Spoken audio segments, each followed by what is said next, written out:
a chocolate cake, pasta, pancakes. They're all very, very different, yet they all contain eggs, flour, and liquid. Depending upon how much you mix of each, you get very different outcomes. The same is true for your investments. Balancing a portfolio means combining various types of investments using a recipe that's built for you. The combination of investments you choose can be as important as the investments themselves. Mixing various asset classes such as stocks, bonds, and cash accounts for most of the portfolio's ups and downs.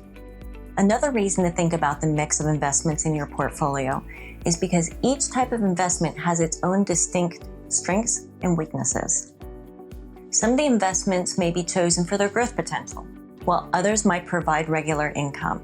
Some may offer less risk or simply be a parking place for your money.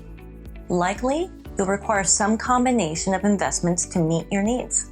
Balancing your unique recipe is one of the most important tasks as an investor. That balance between growth, income, and your risk tolerance is called asset allocation, and it can help you manage the level and type of risks you face. Want to learn more about asset allocation? Give us a call.